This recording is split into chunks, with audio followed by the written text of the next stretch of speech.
Mais Sordi, en fait, Le Témoin, c'est un film que je devais faire avec Jean Gabin.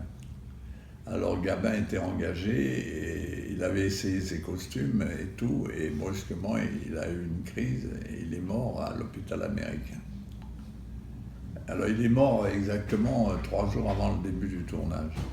Ce qui fait que brusquement on s'est retrouvé avec Philippe Noiret et il n'y avait plus d'acteurs pour jouer le rôle principal. Alors le producteur Jacques Dorfman m'a dit qu'est-ce qu'on fait? On abandonne le film, on a le contrat de Noiret, qu'est-ce qu'on fait? Et là on a eu, comme j'avais travaillé en Italie avec Fellini, j'ai appelé Federico, j'ai dit qu'est-ce que je peux faire? Est-ce que Vittorio Gassman ne peut pas venir?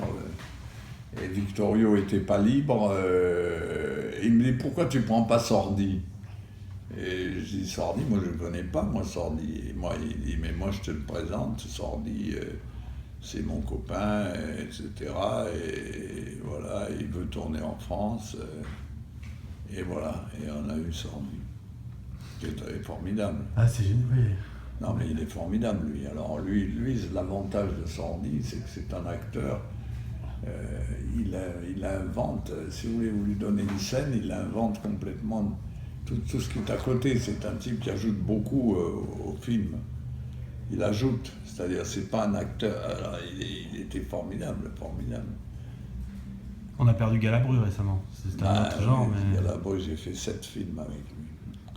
Mais oui, mais alors c'est pour vous dire, donc, Sordi, c'est un grand bonhomme, un grand bonhomme. Je crois que c'est il a fait une grande carrière équivalente à celle de Fernandel, avec qui j'ai tourné aussi d'ailleurs. Mais bon,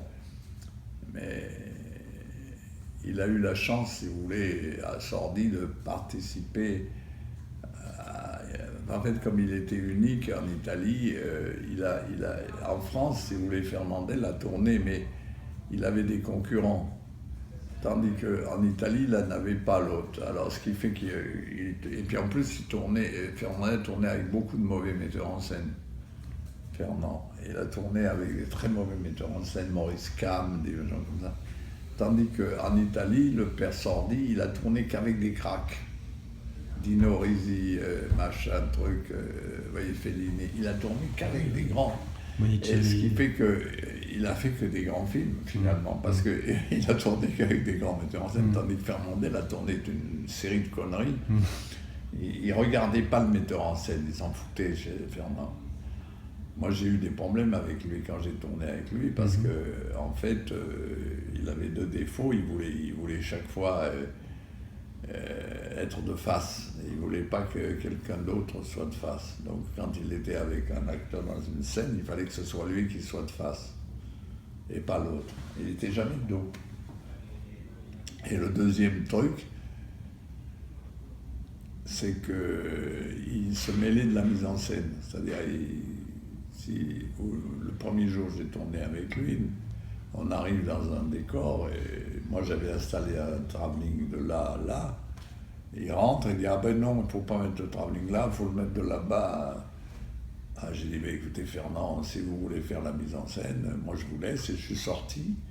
Je lui ai dit moi je suis payé, si vous voulez faire la mise en scène, vous la faites, mettez le rail là-bas, mais moi je m'en vais.